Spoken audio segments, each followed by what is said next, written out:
doing that when I Sorry, left Alex, I have to start. No worries. I don't have to start over, do I? No, it's fine. Okay. Yeah. So I left academia and the climate focus in 2008 and spent most of my career in financial services as a data scientist.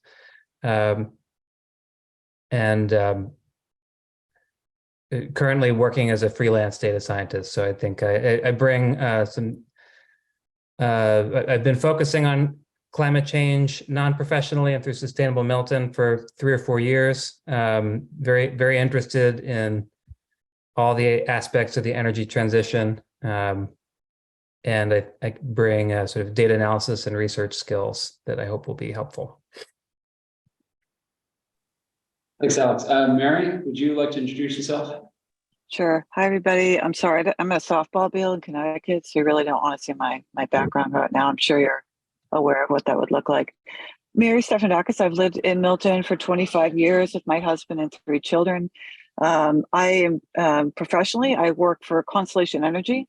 We are the largest supplier for carbon-free energy in the United States. We service electric, gas, renewables across all of our C&I customer bases, residential customers. And currently my role over the last few years is in advisory services. So looking at customers, setting baselines, what a scenario analysis looks like, what are some ways that a customer can help either through energy efficiencies, through carbon offsets, renewables, or looking at further kind of mitigation abatement analysis to help customers reduce or eliminate their emissions. So excited to be a part of this working team. Thank you, Mary. We can go around the table, starting with Maggie.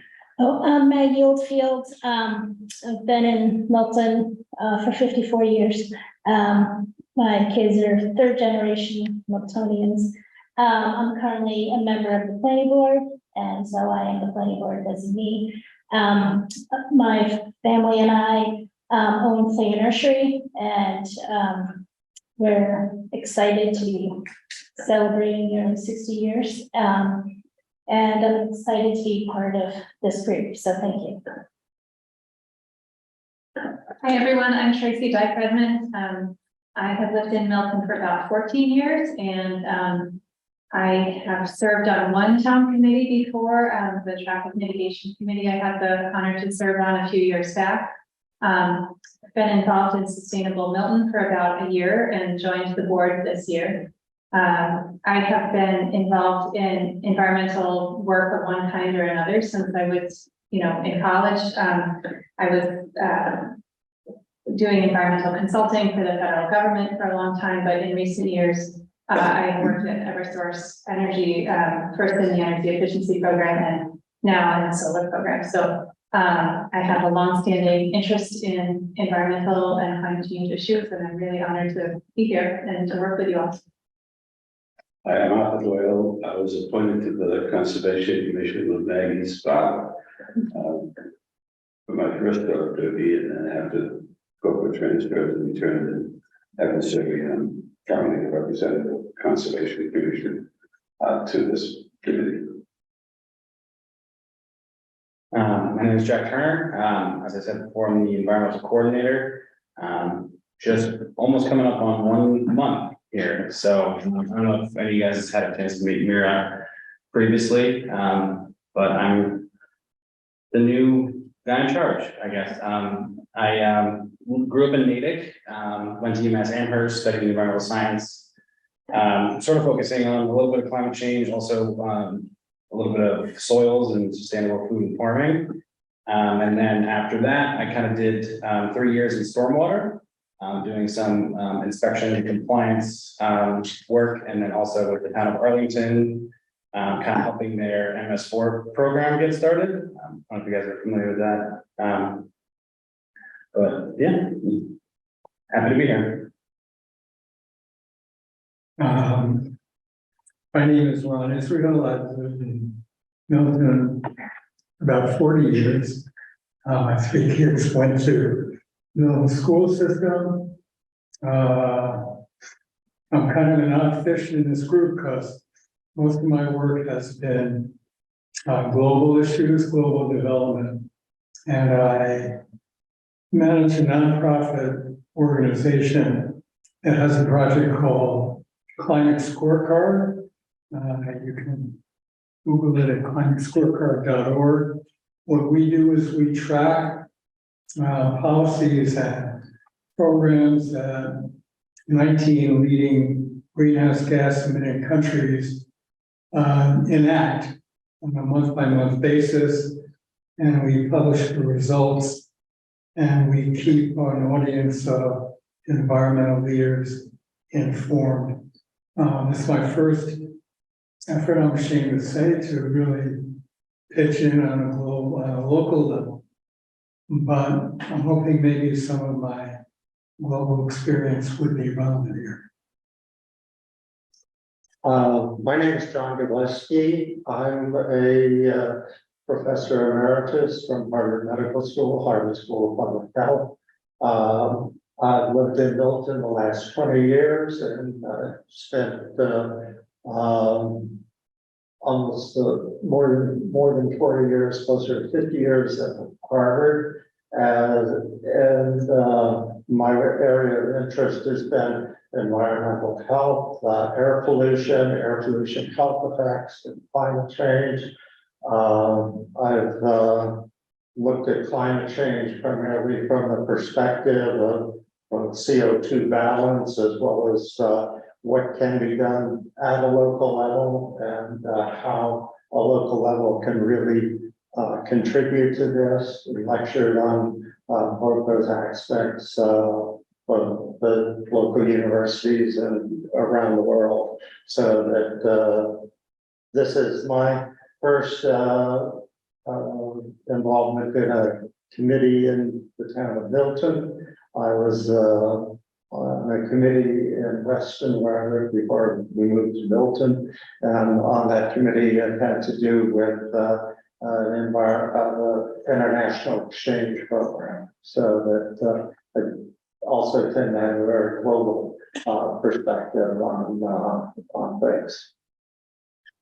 And I'm Josh Eckart-Lee. I'm your assistant town planner. I've been in this role for over a year now, not much over a year, but past that anniversary last month, which is exciting.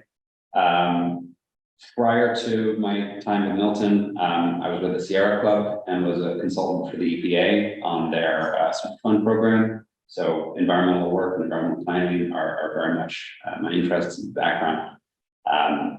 I'll get into the details of what I've actually been doing in my context here in Milton, because it's quite a lot, despite some of the lack of guidance. And I'll talk about what guidance we're working off of, because it's not just out of the blue sky, but we're really trying to be committed in our department. I won't speak explicitly for Tim Zerwinski. I know I've been working on a lot of climate relevant and climate sort of direct projects to advance planning in this realm. So I'm really excited to be here with you all, and that you're all at this table and around the table remotely.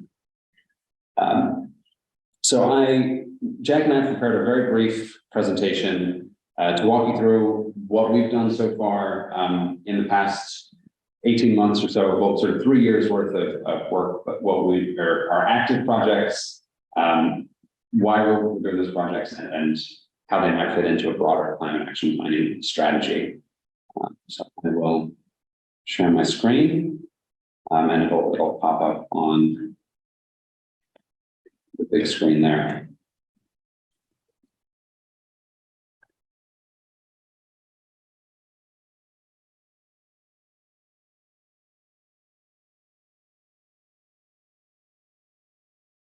Perfect. So just in case anyone didn't know, there are solar panels right above where we're sitting now. You can go downstairs to the main lobby, and there's a kiosk that shows what power we generated today and this month, which is very fun. So we've got about 8 sort of projects that we're actively managing that are very relevant to the work of this committee, and I think would benefit from being incorporated into a larger planning model. This is the sort of rundown of what they are, and then we'll go into detail in the next sort of 10-15 minutes. The reason we've been doing this work is because Milton has been a green community since late 2009, early 2010. We were a very early adopter of green communities legislation that is run by the Department of Energy Resources, and they are currently in the process of updating green communities to this Green Communities 2.0. 2.0, sort of called climate leaders at DOER. This will set higher levels of ambition for communities and give us another chance to showcase our environmental credentials at the state level. A lot of it is based off of that existing framework, but advancing it with things like the specialized stretch code, a more aggressive policy towards zero emission vehicles, broader municipal commitments for decarbonizing our municipal fleet emissions, building emissions, schools particularly, and expedited permitting processes for clean energy, which is something we've been working on somewhat relevantly. The big project we're working on now that I think is hyper relevant is greenhouse gas inventory. Last fall, Mira Patel, previous environmental coordinator, and I did an in-house inventory using a tool provided by our regional planning agency, the Metropolitan Area Planning Council, or MAPC. It's a great tool and it's a real resource, but it uses 2017 as a base data. And so it's not super reflective of the way we operate, particularly post-pandemic. You know, for instance, in their account, there were only 3 electric vehicles in town. And I know we have even more than that just as a municipality. We have a little mini green fleet. So there's a lot of opportunity to update that. So we, through a community compact grant, which is one of the Lieutenant Governor's office, are partnering with a company called Apex, with whom we've worked previously in their previous iteration as environmental partners. They did our municipal vulnerability and preparedness work in the last few years. They're professional GHG inventory consultants, and they've been working with us over the last 3 or 4 months to gather all the GHG data that we can provide and plug that into a model called CIRUS, which is global protocol compliant. It's pretty much the industry standard for a lot of this work, as opposed to the MAPC tool, which is a little more DIY, for lack of a better word.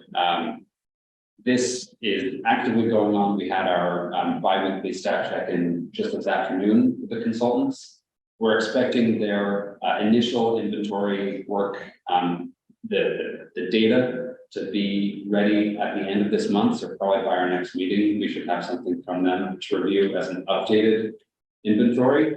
And then as we continue, their scope of work also includes some pathway analyses to show how we can meet certain thresholds for reduction, as well as we have them on the hook to do some design work for our water climate action. That's what we're thinking about, how we want to do public engagement around this. They will also help us with their professional design team. This is from our 2017 inventory, which showed about 60% emissions coming from stationary sources and 40% from transportation, which is somewhat unusual. We expected it to be flipped, which led us to sort of have that spark of maybe this isn't as relevant to today's behaviors that it might be.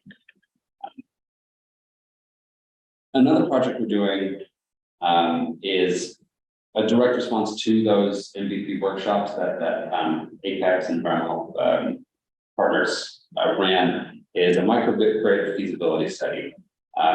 Energy resilience and grid threats were highlighted as a particular concern among Milton residents in those workshops back in 2020. And we had specific calls from residents of Winter Valley that their utility costs were becoming particularly burdensome, but not yet reaching the level where they would qualify for certain state benefits. One response we did immediately with them was bring in a group called Arcadia, which does some opportunities that have lower utility costs for seniors and for residents, and had a small success there, but that was sort of individual and small scale. Now, through a grant from that regional planning agency, MAPC, we're working with the leading consultants in the state on investigating a microgrid that would connect Town Hall, Milton Police Department on Highland Street, and the Winter Valley residences. This microgrid would let us both have resilience in case of a grid failure due to extreme weather. So it could island itself. I don't know, I'm talking to you, you're the expert here, but it could island itself in the case of grid failure, but it can also switch during peak loads to do some peak shaving and increase the efficiency of our network. It will be on, off, it will be on the grid more than 95% of the time, but this is a real backup as we increase those sort of climatic threats. We'll be holding a public forum with them downstairs in the Blue Room on July 18th. Refreshments, we provide it as part of the grant. We got money for that. So if you're looking for pizza for dinner or something, maybe pizza, come join us. The consultants will be there. They worked previously with the City of Chelsea and with the community in Chinatown, which are real exemplars, not only of how microgrids can function as environmental justice tools, but also how they can really integrate some meaningful community engagement and buy-in to this work. Separately, and Alex, I know you've been in conversation about this. We had a call just the other week from folks at First Parish next door, who have also been in conversation with First Congregational about a potential geothermal well field, which would cover some of our HVAC requirements and be very complementary to this microgrid work as a sort of total decarbonization of our energy systems here at Town Hall. Explain what that is. Not really. You might be able to, Tracy. I can give it a shot. So geothermal well systems basically dig in the ground to where the temperature is constant, about 55 degrees all the time. And so those can be combined with heat pumps to basically very efficiently and without a lot of energy costs, heat and cool buildings. So it's something that's being explored a lot more. There's a pilot project going on right now in Framingham and in other places, but it's a really exciting way to reduce our use of fossil fuel in particular. So it's a very early stage conversations. I just sort of had a call out of the blue from Kel Smith, I'm sure a lot of you have worked with in this space. And so early stage explorations, but we brought it up to our microgrid consultants and they're excited to see how they can incorporate it in their final report. Next, as part of that Climate Leaders Program, one of the requirements would be to adopt the specialized opt-in stretch code. That's the highest level energy code that will be available to us as a community. It would require a town meeting vote, likely sponsored by this committee. I think would make a lot of sense. We are already a stretch code community, and that stretch code is upgrading every couple of years and then just recently updated to include a particular sort of expansion to not only new construction, but to additions greater than 1,000 square feet. So it has a lot more teeth to it and a lot more effect. But the specialized, what's called the net zero code, goes even further and would really cement our commitment to green building. In terms of energy usage, since 2018, we've been involved in a community electricity aggregation program, Milton CEA. You can go to miltoncea.com, maybe.org, and learn more. If you're not already a part of it, please, I recommend it. While savings aren't guaranteed, they are cheaper than the current Eversource rate, and all you have to do is sign up. Thanks to Alex, we've been helping getting monthly data from Good Energy, which are consultants on this who run the program, to show participation in the program. And we had a great spike at the start of the new year when rates really increased, but they've held pretty steadily since January. Sustainable Milton is running a program called Opt Up to 100. As you can see, the smallest little blue bar there is the folks who are in Milton Green 100, which is the most energy efficient program, the most sort of renewables heavy opportunity. And we're really grateful for Sustainable Milton's work in spreading the word and increasing the awareness of this program.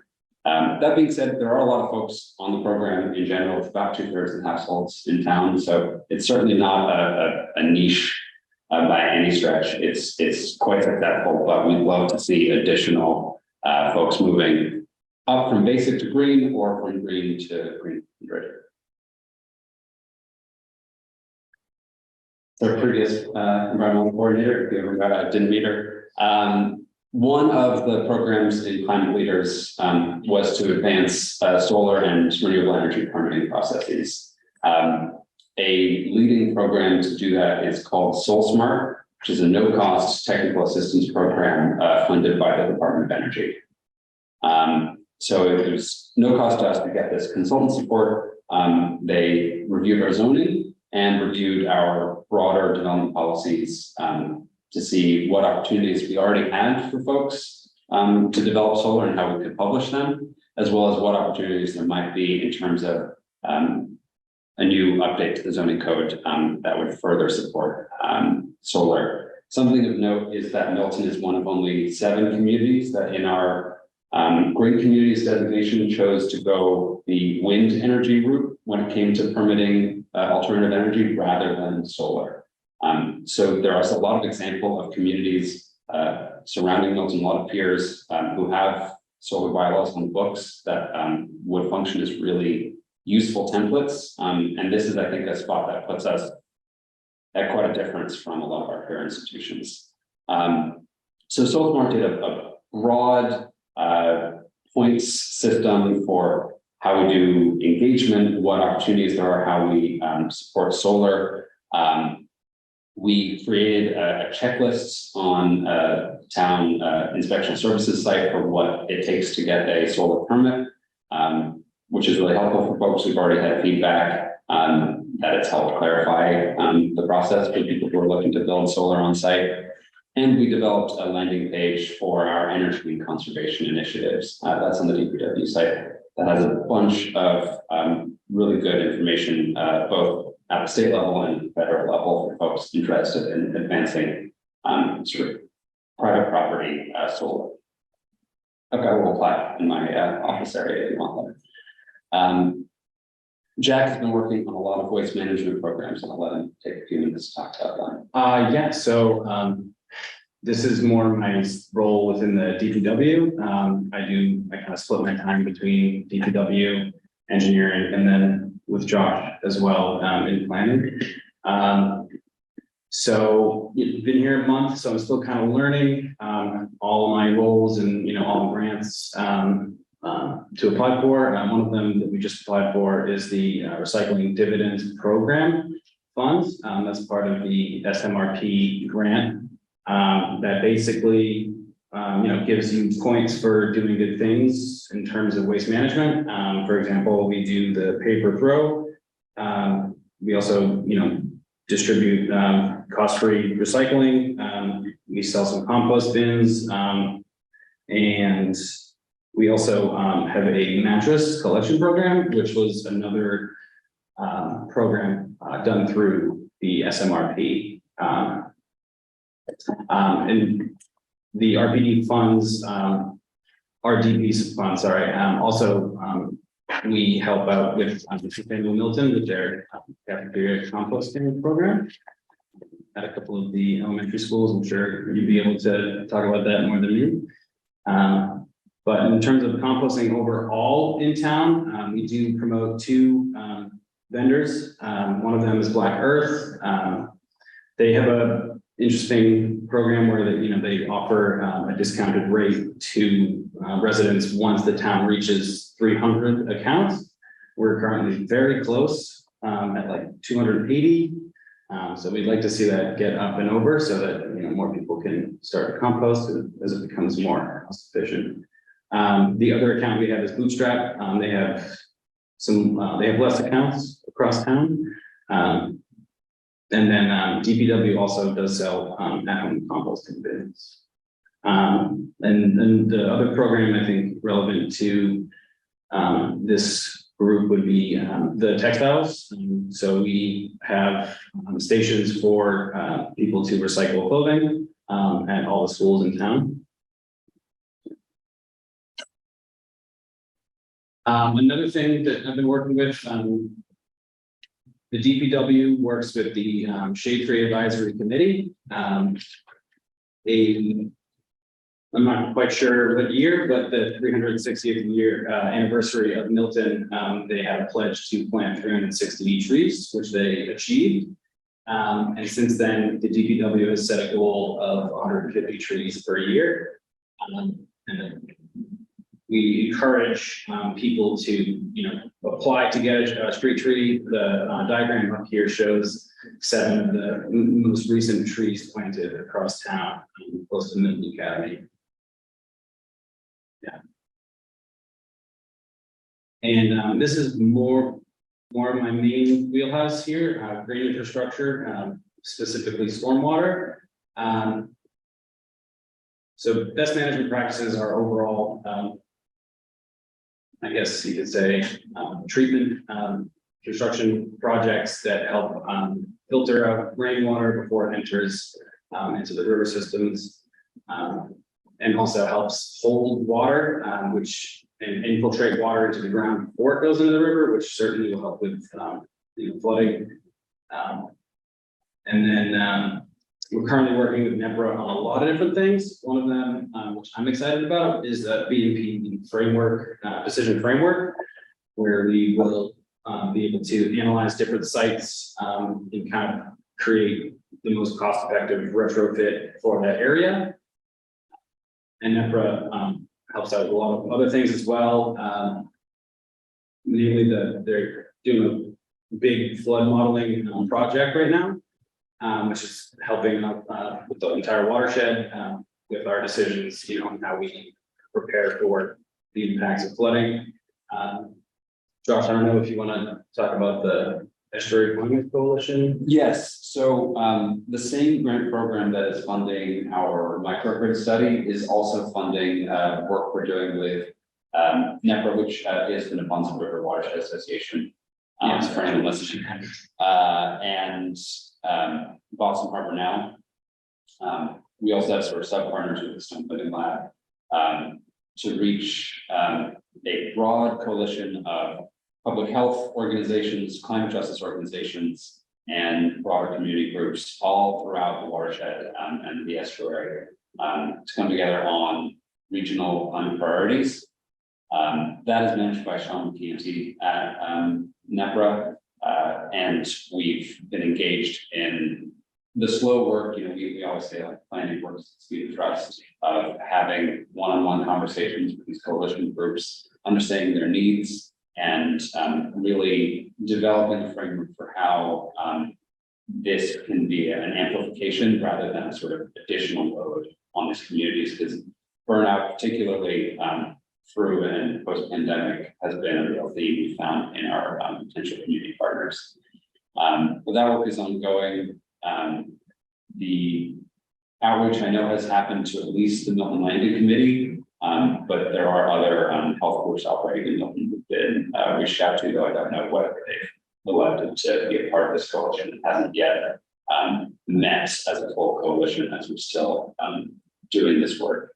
They also just submitted yesterday, with our town administrator seal of approval, a submission to the National Fish and Wildlife Foundation for additional climate modeling work in the salt marshes. So they're truly wonderful partner. We couldn't do a third of the things we're doing in the river without them. They're helping with more than just those 3 or 4 things. But I think actually the last one is something that NEPRA helps out with. They give model language for updating our bylaws and zoning, and we're currently working on that right now to promote more green infrastructure around town. Our last environmental coordinator made that presentation to the planning board back in March, and so we're figuring out where specifically in either our subdivision rules and regulations or zoning those would best fit and how they would work as either a amendment to the regulations or as a bylaw change that will go to the town meeting. Speaking of which, there's 2 huge zoning projects that Sam and myself are working on. One is MBTA community zoning. This is a huge effort. This is the single largest project that he and I are working on. And it has a lot of implications for the climate priorities, transit-oriented development, and sort of density around our transit and rail bike infrastructure on the Greenway. So it's an opportunity to really participate in the conversation first and foremost. We've done a lot of community outreach, but there's always more we can do. There's always more people who can get involved. And I think thinking about how our land use ties to climate change is hopefully not actually a huge leap for a lot of people, but is a conversation that gets started and hopefully amplified. We're gonna move the. Oh, yes. Sorry. There's just a nice quote from the Sierra Club that actually a Newton group made in their presentation about how MBTA communities could be an opportunity to think about how we zone and plan in a climate-friendly way that I thought was really relevant and interesting. We're also working in East Milton Square with a mixed-use overlay zoning, which will also have a conversation around density and what community benefits we want to see out of the increased development in that area. We already have the new Milton Park, thanks to the Department of Transportation, which has already seen some really solid programming and use, and will only get better as the trees grow taller and become much more sound dampening. So this is a huge amount of work that my department is working on, and will be an opportunity, I think, for this community and for the folks who you all represent to be involved in that process, particularly with the lens towards sustainability and sort of resilience. All right, I always like to conclude a thank you slide because I know I took up a lot of your time. It's a lot that we're doing. A lot of it's ongoing. Our Soul Smart designation just concluded, but that doesn't mean we don't have a whole list of recommendations that we can now work on. So just want to give you a flavor of what we're doing, and that's without guidance. So we'd love this committee to really be the leaders that we've been sort of missing thus far to help us guide our work. feel like applause are in order. That was- No, I disagree. No, like you guys are doing great stuff, so. Yeah, any questions? I know we sort of had some in the middle that were helpful. And thank you, Tracy, for sharing. Comment and questions. I think if we look over the last month or so, the biggest impact on our environment has been the Canadian forest fires and wildfires. And this is a constant problem within this country from the West. And fortunately, it doesn't seem to be a big problem here. Yet, as I drive around town, I'm aghast at the amount of our green space that is covered with downed trees and other debris that's just ripe for forest fires within the town of Milton. And if you drive down Brook Road or drive down any of the streets that have a lot of green space, you'll see this. And I think that this has to be a higher priority within the town of Milton. And it has to be given much more consideration. And in terms of local things that can be done, this is an area where a lot of impact can be made.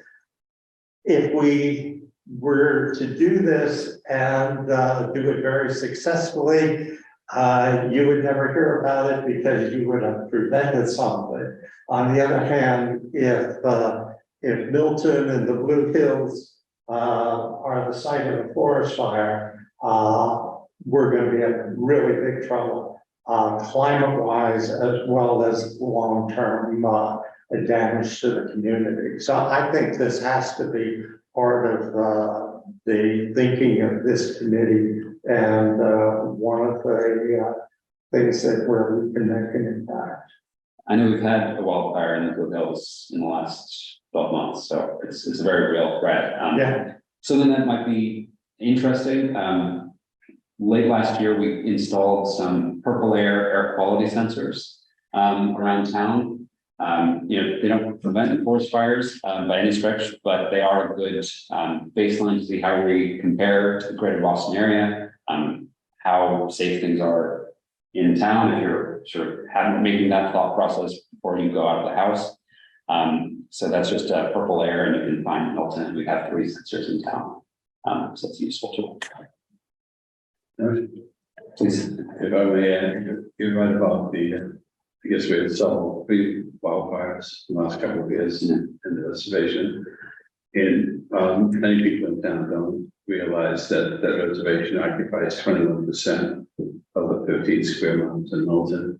And related very much to your point is the need to prevent this from happening, because if it were to occur and be devastating, it would have tremendous water issues for the town of Milton.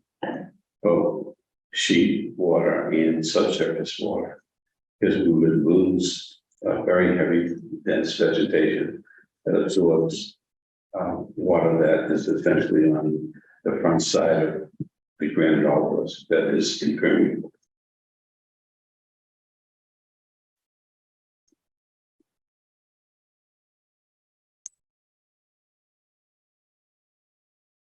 You say a little bit more about the greenhouse gas inventory and what kinds of data it's going to provide. Sure. So the data that it's pulling is both all of our municipal emissions, so it'll aggregate specifically for municipal emissions, as well as broader transit data. We're getting data also from MassDOT to show they have sensors at our boundaries to show not just what cars are registered in the town of Milton, but what cars are traveling through to get our BMT and really capture a lot of that cut through traffic that we suffer from, and which impacts air quality. The data that they'll provide us outside of the sort of aggregate on that will be a breakdown of stationary versus mobile sources, as well as crash and construction. But they'll also provide us with a couple of pathway analyses to reduce emissions to certain levels based off of a sort of yearly average or goal that we can set. So it won't go as far as to say, and so you should solarize 100 homes necessarily, but it will say reducing emissions from these sources by this amount will get us to a goal by carbon neutrality by 2050, for example. If that's the goal we're working towards. But it'll have the data and the capacity to work towards targets that we set. Yeah. Just a little bit about the 2050 goal. Globally, that's come under a lot of criticism for countries trying to escape their responsibility for cutting greenhouse gas emissions in half by 2030. Which is what the Intergovernmental Panel on Climate Change recommends. So a lot of countries have fudged the 2030 goal and opted for the 2050 goal, which is kind of their plans for doing that are kind of opaque. No, I hear that. Yeah. One follow-up question on the inventory. Do you know if it accounts for emissions from leaking gas pipes, methane emissions? I believe there is certain estimates and assumptions they can make about general leakage, but I don't believe the data that we have collects specific leak information. We're using information from Mass Energy Insight as our primary sort of energy point, as well as our local gas bills from municipal buildings. So I don't think leaks are explicitly counted, but I know they have a lot of assumptions baked in for averages. As I know we were talking today about refrigerant leaks, and that's something that you can assume from the making model of our municipal systems. And it is a community-wide. Yes, yeah, it is. That's great. But we can provide a lot more granular data for our local, things we own, because Sure. I can't give them your energy bill.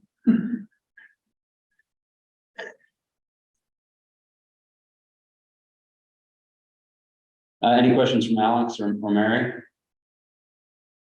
I'd raised my hand, but Tracy asked the clarifying question that I wanted to ask, so we're good. Yeah, same for me, but very, very informative. I appreciate the materials you presented. Right, so the next item on your agenda is a discussion of expectations, norms, and administration of how we all want to meet, what you want to focus on, and how you want to run these meetings. I received some communication earlier this week from Alex on this topic, and Alex, I'd love you to sort of open it up to talk about some of those sort of covenants that we were thinking of. Sure. And for folks who prefer to absorb information visually, I also uploaded some notes on this to the shared drive about an hour ago. Sorry I didn't do it earlier. I was traveling today. My thought was that, you know, I think many of the committees in town, especially the ones that get less public attention, struggle with moving forward efficiently when it's hard to get a group of 9 or 10 professionals together on a regular basis, and then making sure that meeting materials are available in a timely fashion, and all these things are a struggle. So I thought that it would help if we had an explicit discussion at the beginning of our work together about on the logistical level, how do we want to work together? What meeting cadences do we want? How and when should we share materials and propose agenda topics, that sort of thing. I've never served on a town committee before, so I think I particularly feel the need to have some specific instructions along those lines, and if we can mutually agree to them, so much the better. And then I think it would also be helpful to have kind of personal norms. Obviously, they wouldn't be legally binding or anything, but I think it's just helpful when people come together to work that we sort of talk about how do we work well together, and what will make us most effective as a team. So I put some proposals in that document as a starting point for discussion. Welcome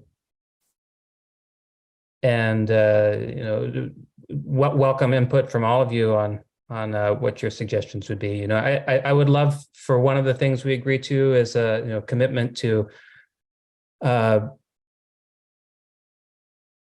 thank you, that's helpful. Treating each other with respect, and I think climate change is a controversial area for some, and I think as we get into the meat of changes that might be necessary, we'll certainly have disagreements, and so if we can agree to challenge ideas and not people, and to assume positive intent in our interactions, I think that will really set us up on the right path. Let me go down here a little more. I think another area that I'd really love for us to put extra effort into is exceeding expectations on transparency and public communication. I know that there's a sort of minimum bar of transparency in terms of posting agendas and minutes. I'd love it if, as a committee, we tried to well exceed that bar, and even sort of innovate new ways of reaching out to the public so that people really know what we're doing and feel like their perspectives are being heard and considered in our work. We've definitely tried to do this better at Sustainable Milton over the last year, and I know how difficult it is, and I don't have any magical silver bullets for how to keep the residents of the town of Milton aware of our work, but I'd love for us to agree to try to exceed the bar there. And I think I've spoken enough now. We'll let other folks share their perspectives.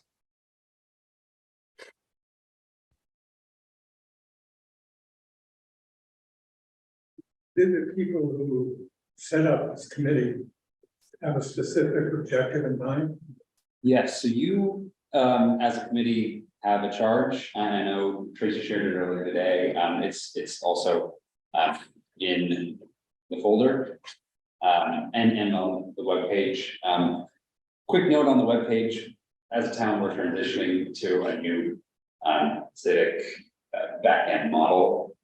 So our IT administrator is holding off on letting me update things on the website until July 11, and we'll switch over because I can start updating the climate action planning committee page, which already exists, but it's just your charge and a sort of early roster of your membership.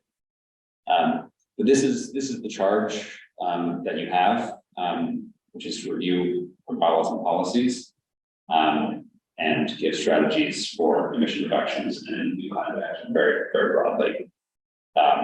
You are charged with engaging with the community and with experts. I don't believe you have a budget with which to pay a consultant, but there's a lot of grant money out there that I can try and find if there's a specific project working towards. And this work we're doing with Apex, I think, will be very much in line with that. And then that people of creating a climate action plan and then measuring the implementation of that plan, not unlike the master plan implementation committee. One thing that the charge from the select board requires is that the committee report to the select board twice a year. And to help guide the work of the committee, it might be helpful to consider at a subsequent meeting establishing the timetables for those reports so that it helps to steer the work of the committee and to avoid what also often happens in committees where drift occurs, and we want to avoid that. Yes, I totally agree with that, and I think it would be really helpful at maybe our next meeting to consider what work plan we want for the committee. So that would be in line with kind of setting up a timeline and sort of imagining, and it goes to your point too, Alex, of like expectations. So I was kind of imagining we might have kind of a list of, okay, over the next few months, here are the topics we want to cover. Here's kind of the shape of the work that we envision.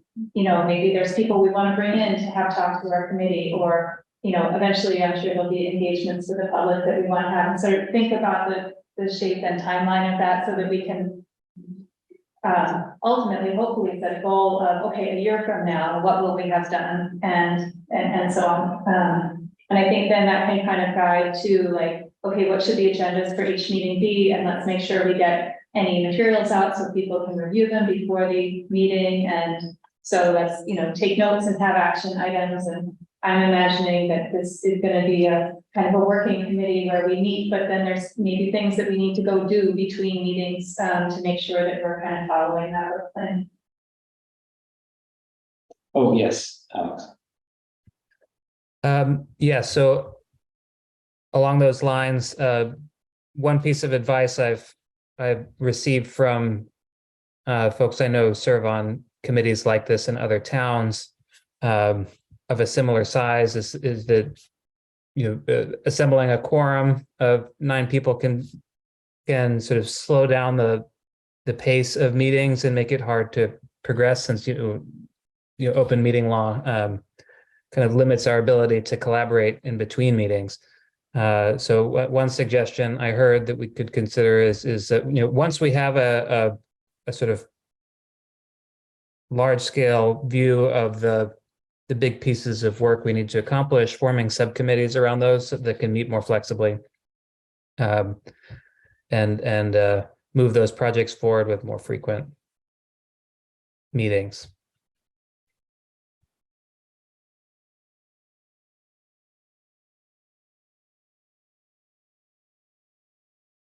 I'm looking at you. I think if the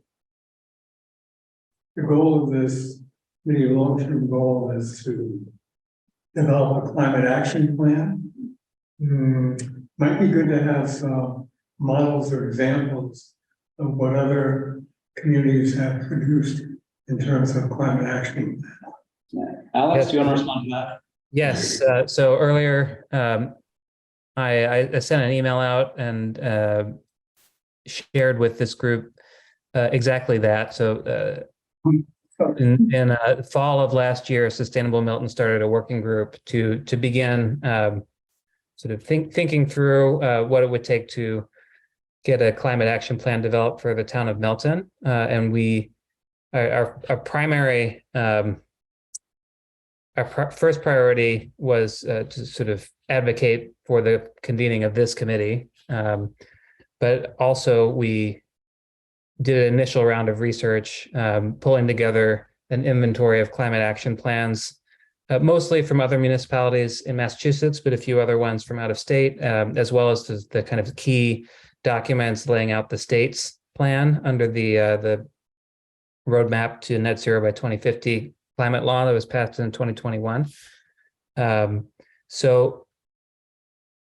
That document inventory is in a spreadsheet that we uploaded to the SharePoint. So you should all have access to that. And we also put together a couple sort of straw man climate action plan outlines based on that reading. So those are also in the folder. We haven't really touched that since December. Once this committee was approved in January, we were sort of waiting for it to be convened before continuing the work, but now we can do it. Yeah. If I could just add one thing to what you were saying, Alex. So I, as part of that process, reviewed some of these plans, we all did, and one of the things I noticed is the plans are different in terms of their level of detail. So some of them were written by committees just like ours themselves, and they wrote the plans, and it's pretty short and sweet and high level. And some of them are really detailed. I think I remember Cambridge went into a lot of detail in their appendices. They had consultants who helped them, and they went into a lot of detail. But the contents are not that different. So like what we actually say in this climate action plan, I'm guessing is probably not going to be wildly different than what all the other towns say, because the challenges we face are pretty similar. And I've heard it said by other people in similar roles in other towns that the challenge is not so much writing the plan, it's figuring out how to engage with people about the plan and how to actually implement it. So I would encourage us to, as we think about this, we'll need to think about what's the level of detail that we want to include.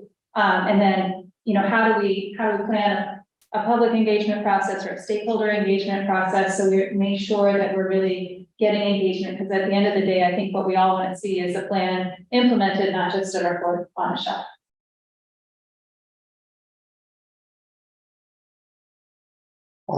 I think the plans can be very similar, but I think at the same time, there can be specifics in it that are relative to Milton in a way that allows us to actually make some progress. And if we can do that and use in some cases the latest science, and in order to advance that rather than just thinking about what everybody else is doing. I think there's a lot of opportunity, and I think it's very important to know what the latest science in some things are. As an example, there's a lot of research going on. Again, my interest is CO2 balance, and there's a lot of research going on in terms of approaches to greater consumption of CO2 rather than strictly focusing on the reduction from the production point of view. So that, and to the extent that we might consider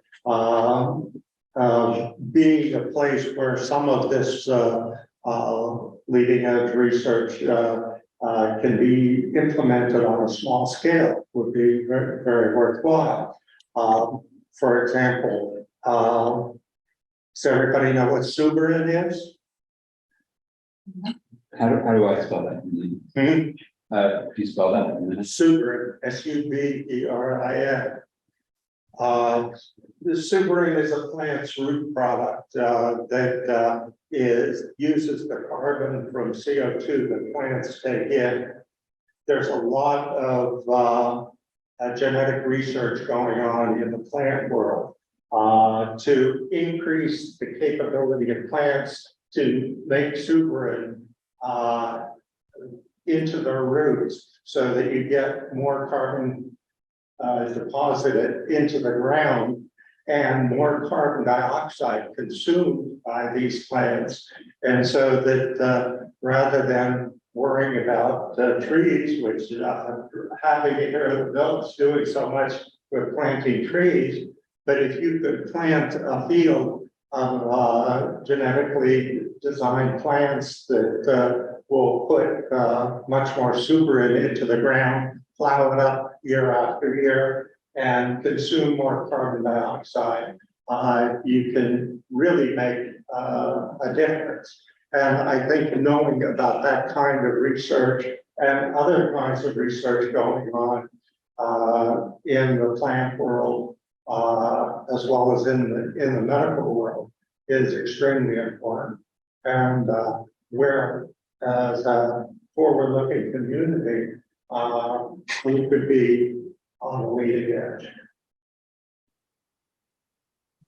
You know, I really like what you said, and it just makes me think to another norm or sort of expectation about this group. So like what you and I just shared are somewhat different perspectives, but I think they both have really important things to add. And so I encourage us to take a yes and approach as we're kind of talking about these issues. Like we're going to have different perspectives, we're going to have different ways of looking at things, and that's really good. We each bring something really important to this conversation. And so you know, I just encourage that. Like, I think that's really helpful dialogue, and we can learn from each other and then build on it. Like there's pieces that we can take from what everybody said.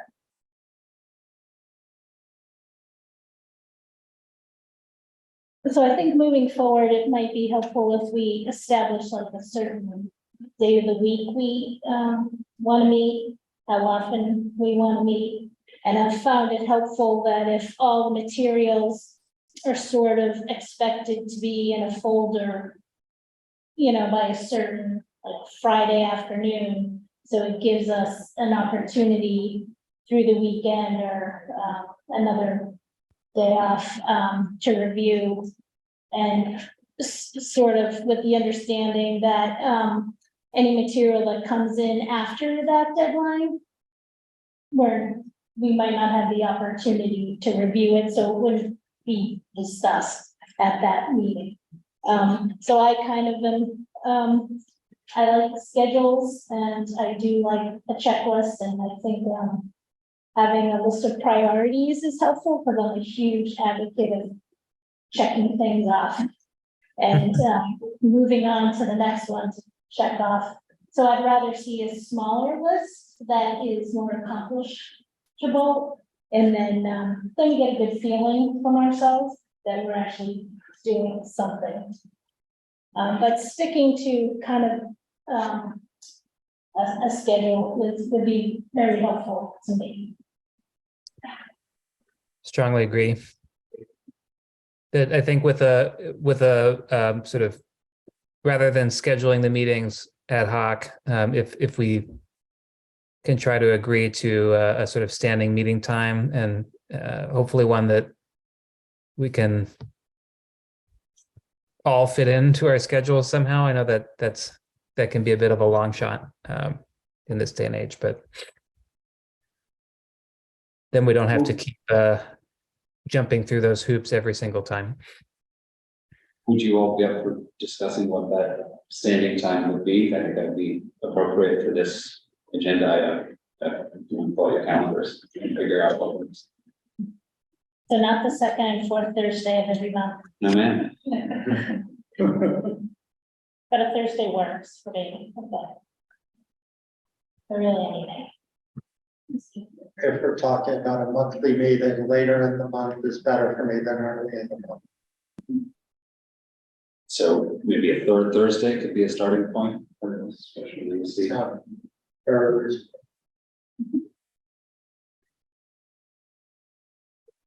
Just gonna quickly go ask my wife real quick. I know typically earlier in the week can be more open for folks, so if Tuesday or a Monday. Mondays are often tricky because the Uniform Holiday Act has gotten me with our NPIC meeting that we on Mondays. So are we on the Thursdays? Are you, Works for me. Mary? Does third Thursday sound okay? It does, thank you, yes.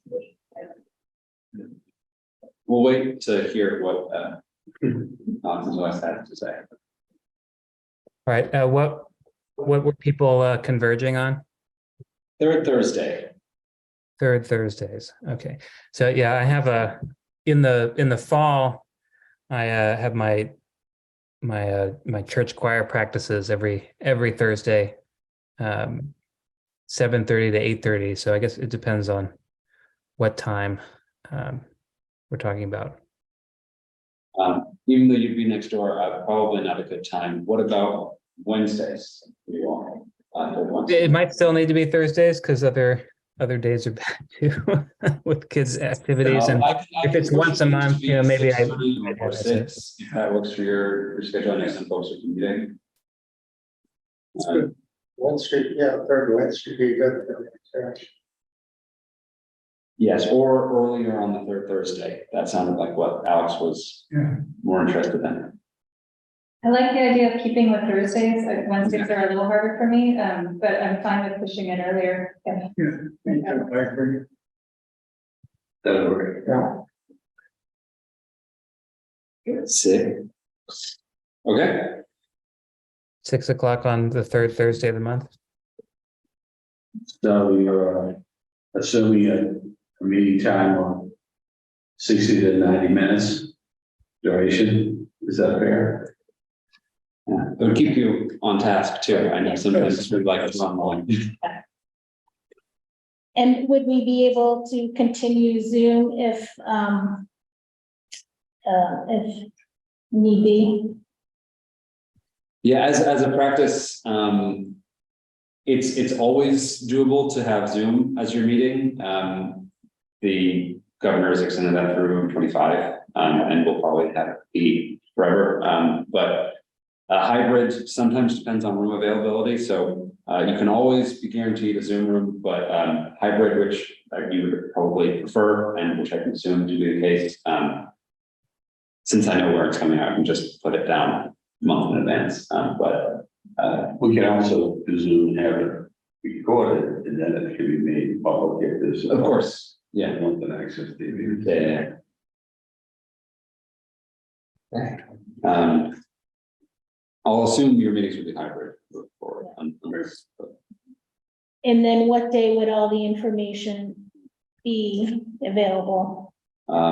Would by the Friday previous, so the second Friday of the month, that should work for me and Jack with the schedules we have with our meeting with consultants, and it sounds like you all will also be doing a lot of homework.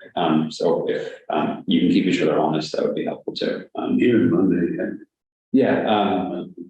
I know, Maggie, you mentioned weekends are a good time for you to study. Yeah, and Mondays, so depending on my season, I only take Mondays off. Yeah. So having it so I can review Monday would be good. Monday noon would be okay, but not. I'll say, let's strive for Friday and we can get out of Monday. If need be. Great. Sorry, I'm speaking in note taking. That brings us right into your next agenda item, which is discussion of committee work plan and timeline. It sounds like maybe we want to think about that and bring that to your next meeting, but if you have any additional or initial thoughts, that's the item. I'll just call attention to Tracy had kind of put together a draft work plan for the Sustainable Milton working group back in December, and so that draft is also in the folder. Again, just as a starting point, and we decided to kind of leave that to the side until this group came together.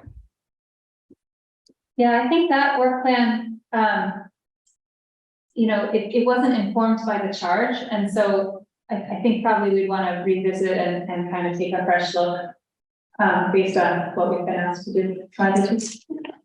In the spirit of it's easier to start with something to react to than from a blank page, I thought I'd put that up there. Kind of like the idea of reviewing the climate action plans that Alex has put together in a folder before the next meeting and having a discussion, preliminary discussion of what elements of those might apply here. And then working backwards from there to create a work plan of how we reach that end objective within a year of a climate action plan, something like that.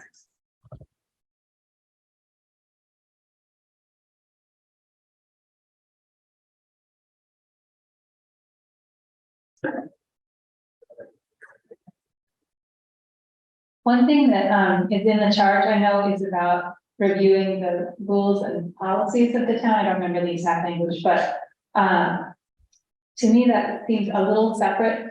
I mean, not really separate, but somewhat separate from the climate action plan itself, because it's going to require sort of an inventory of knowing what all of those rules are and looking through them. So anyway, I just point that out because I think in addition to thinking, like, I totally agree, we need to figure out how we get to that plan. And there may be this other piece about the rules and policies that is going to require sort of a parallel stream of work.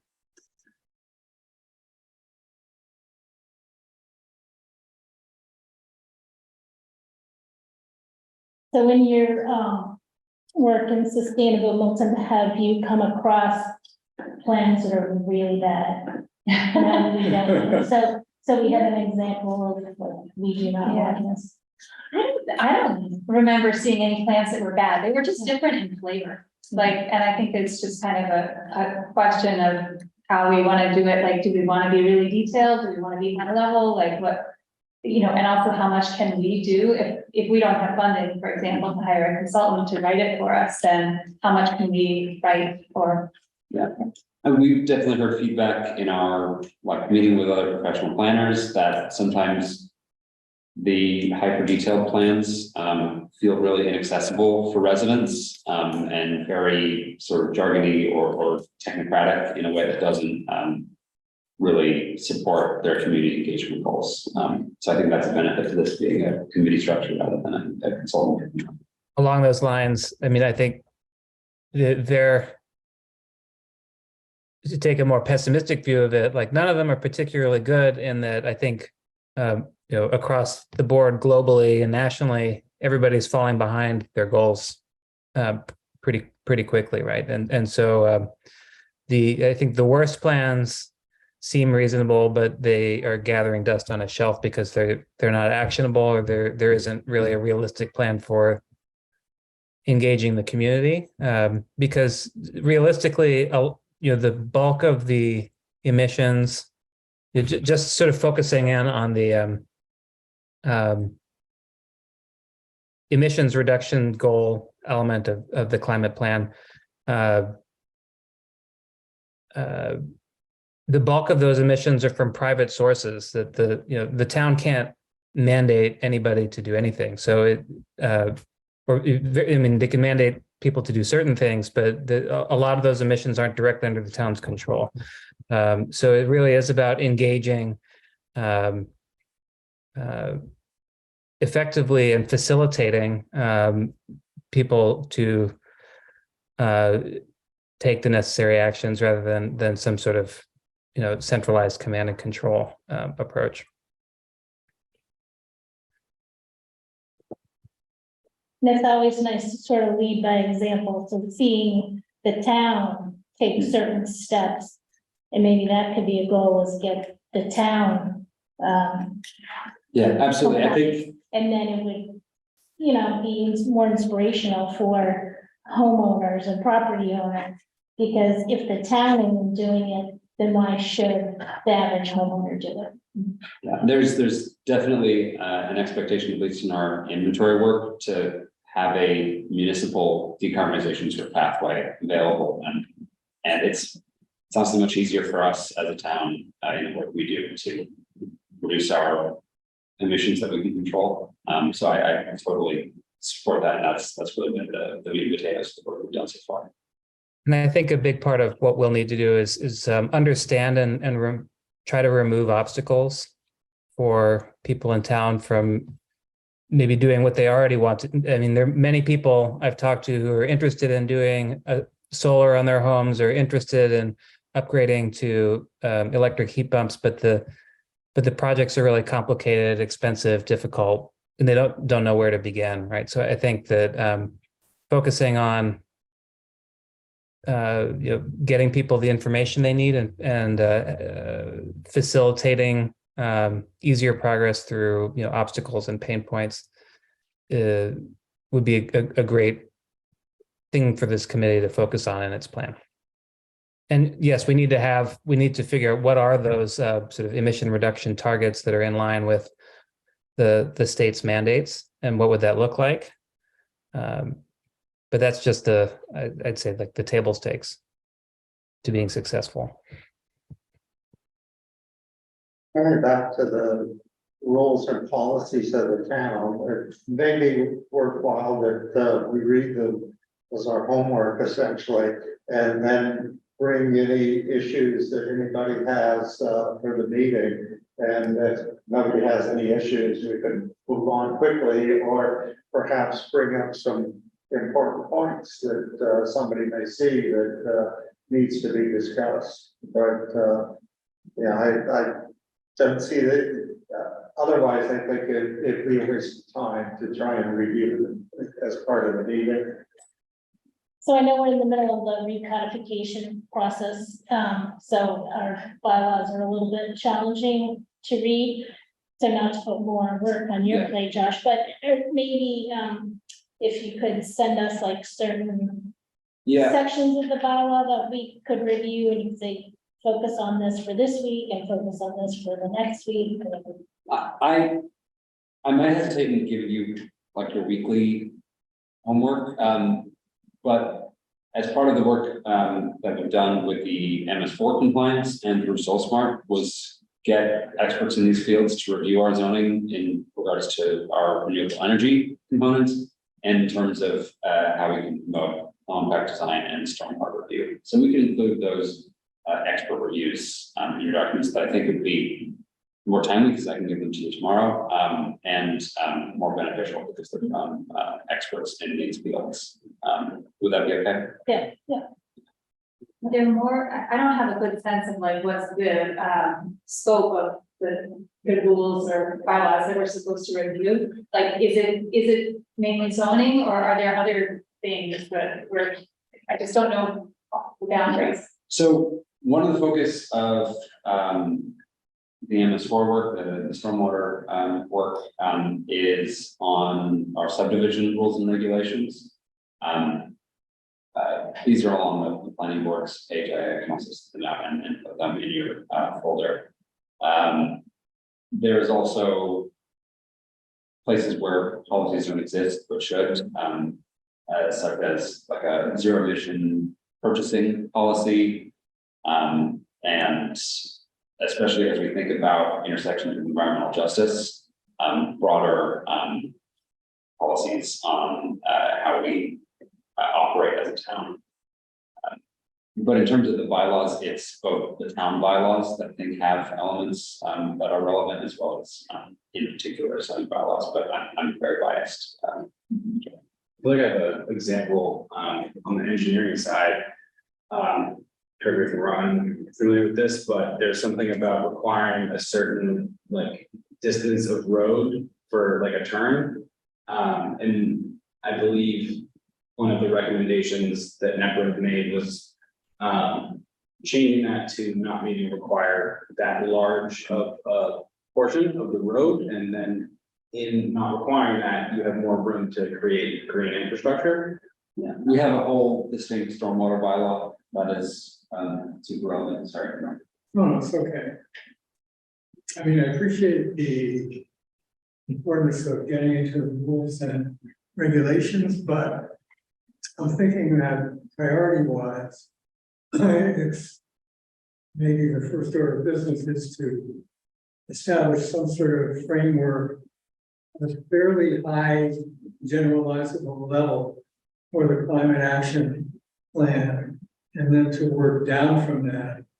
And as we work down from that and get into more specifics, it might be a better time to do this review of rules and regulations.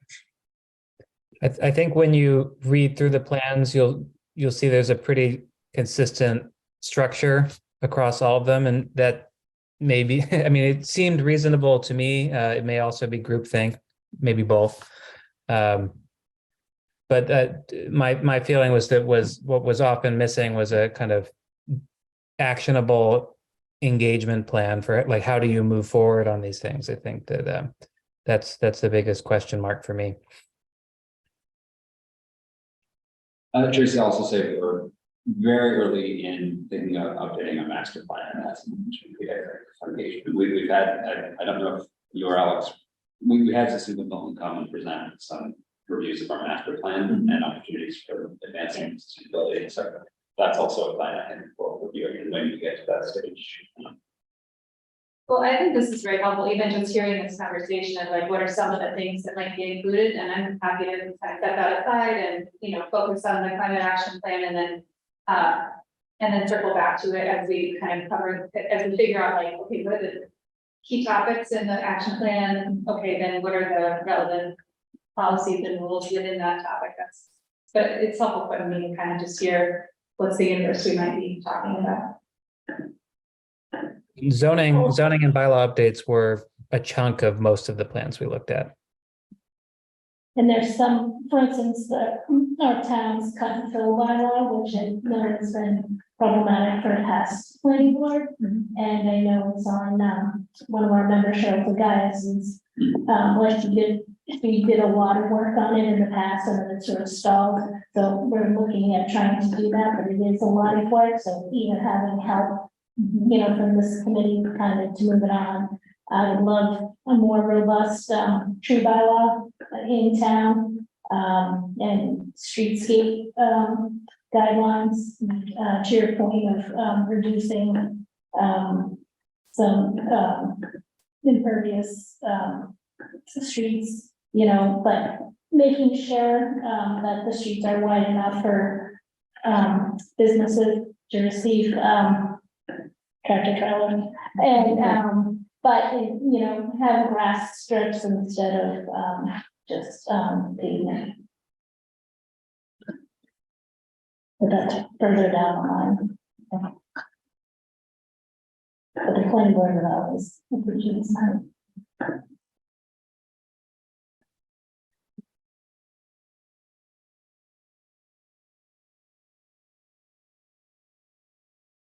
Okay, I feel like you've concluded your thoughts on this. The next would be a vote on committee officers.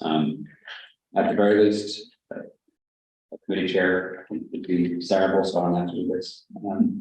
Our recommendation is to have a secretary who can be responsible for your minutes, and it also sounds like there's a lot of document management that Jack and I are here to support with, but might be responsible for helping share documents during the meetings and ensuring some of this transparency work that Alex mentioned. It'd be very helpful for me as a sort of first time member of a town committee to just hear a few words on, you know, what the role of the chair is, and, you know, what makes for a good one. Anybody who's more experience, I'd love to hear from you on that. We have an expert on chairs in the room.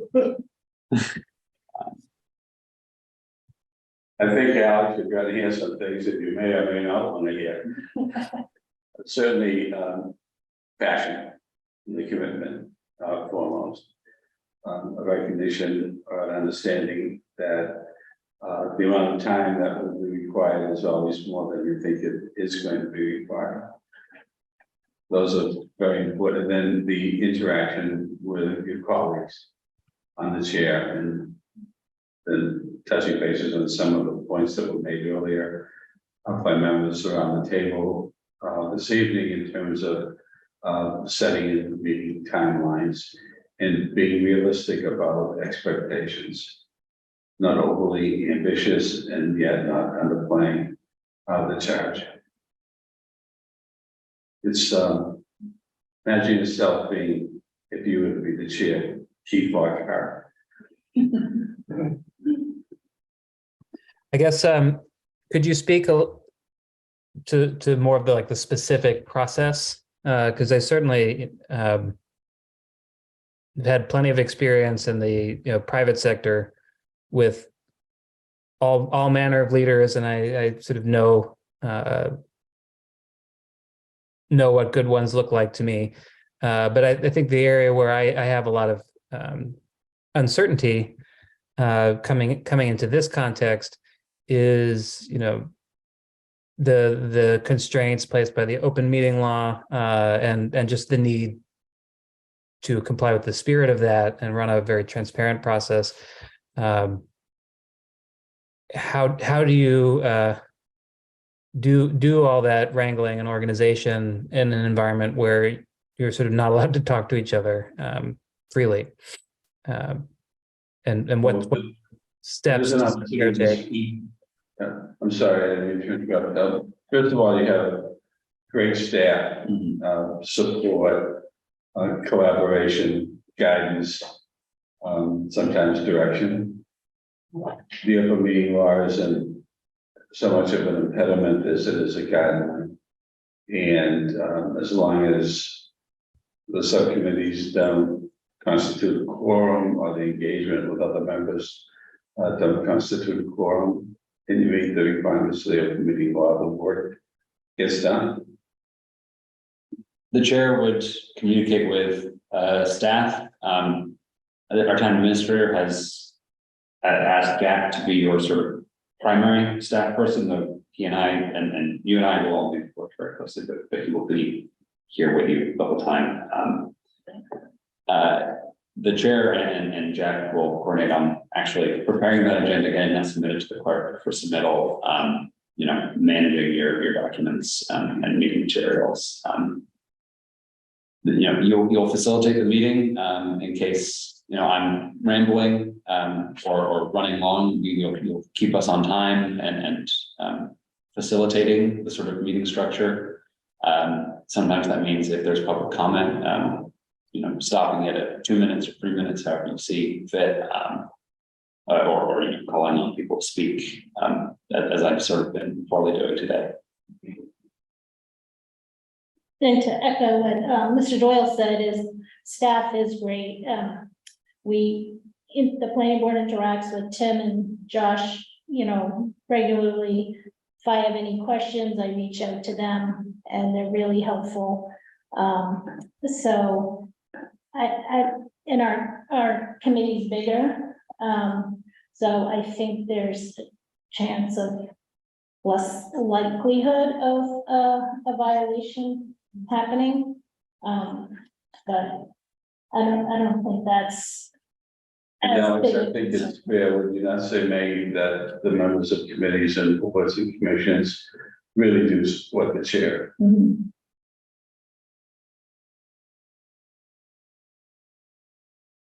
And staff is just great. They really are. So.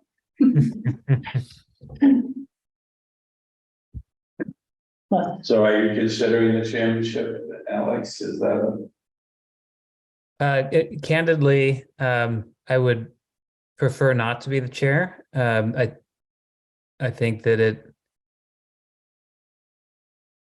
it calls for a skill set that's not sort of square in the middle of my strengths, and I also am at a phase of life where my extracurricular time is pretty limited. So I would be worried about dropping the ball and being the reason that things weren't moving along well.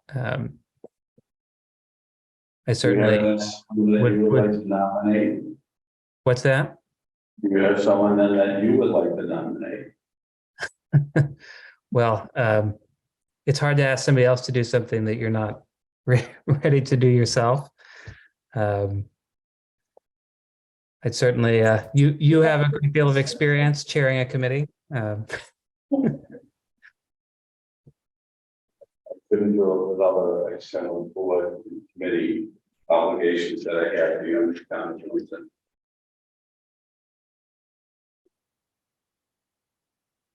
Anybody else? Want But I have a radical idea. What if we might disapprove this? What if the chairmanship rotated?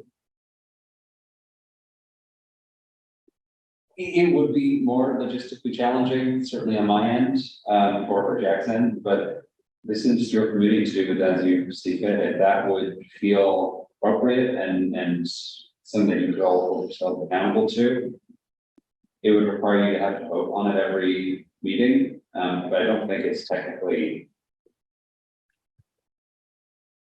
disallowed.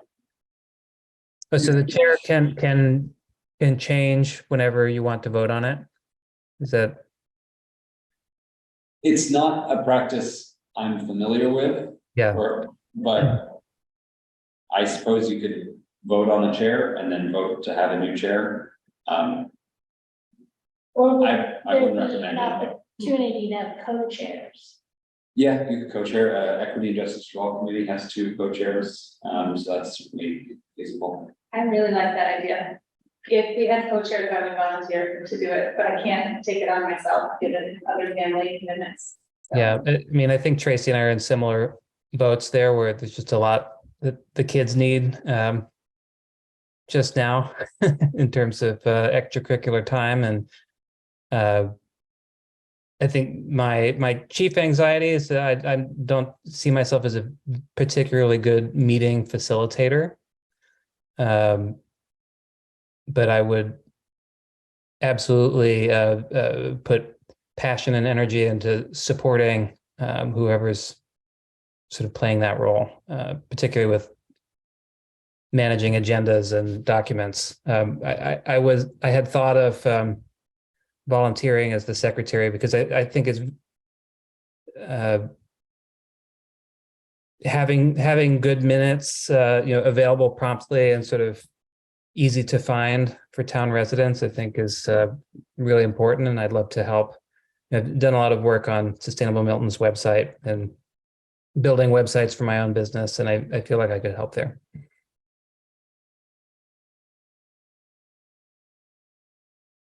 Did anyone else feel moved to co-chair? Would that be an appealing process? Doesn't-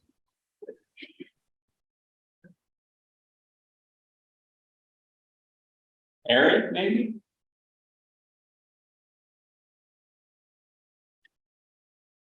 Yes, that fell off. Seems like we're getting into a spend.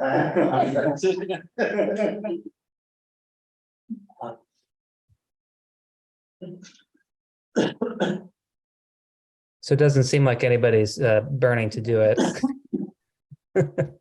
Well, Who's not here? yeah, Who's not here? Everyone who's been appointed is here, but you don't have your designee from the Chamber of Commerce. They've not yet been. What, So they what need to about verify. Lisa Troy? I thought was also appointed. She's not here, right? True. Yes. Yes, thank you for that call out. I think she's leadership material. I think that- I don't No, believe so. okay, so the chamber still has somebody. So what we could do is have a temporary chair. I would be willing to do that, to volunteer to be the temporary chair with the hope and expectation that someone would either join me in that role, or if somebody wanted to do it themselves, that they would take that on and be glad to have someone else do it. Tracy, I will be your co-chair if that will make things more palatable for you, because I Yeah, definitely of course, understand your yeah, reservations. stuff, Yeah. but I would Oh, that's kind. Thank you. Secretary is something no one else may be looking to do, Alex, so. Maggie, Whatever, I don't care about titles. Tracy, I will help you as much as I can. What I really don't want to do is facilitate meetings. So Josh, I'd rather be like- But all the prep, can definitely count on me to help. Yeah, Yeah, they need to jump in at that as soon as, so I'll move the adoption of the two nominees for co-chair. being Nancy and Tracy or Alex? Tracy, yes. Say that again? I think it was Alex and me, Yes. because you wanted to be only if. Only if no one else gets up. Do we have a second? Yes, But that's nice to be. yeah, but I wouldn't want you to be by yourself. If I want to be by Thanks, I appreciate that. So the motion on the floor is Alex and Tracy as co-chairs of this committee. Is there a second? The co-chairs are temporary co-chairs. I think maybe we could make it co-chairs for now and then revisit it when we have everybody on the committee and kind of reassess. That was the motion. Yeah. I thought Tracy was saying temporary Okay. chair if Yeah. there's no other co-chair. Okay, John, the idea is a second. Since we have folks on Zoom, we're required to do a roll call vote, so John? Yeah. Alex? Yes. Mary, if you're still with us, Yes. thank you. Cool, congratulations. Yeah. Thank you. And Alex, I know you mentioned secretary. Would anyone on this committee be interested in filling the role of secretary? I'll jump once. Do we need that now? You don't need it now, but that was what I was advised to be the officers that you elected. You don't need to. Because maybe we should wait until the other two join us. And then if one of the other two wants to be your co-chair, then I'll just could be secretary. I think that makes sense. Okay, cool.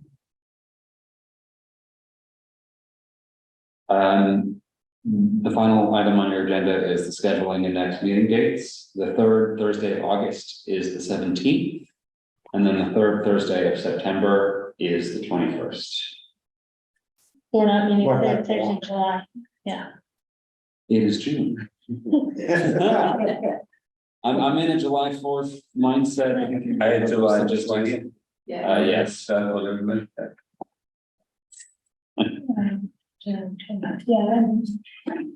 It's the 20th, right?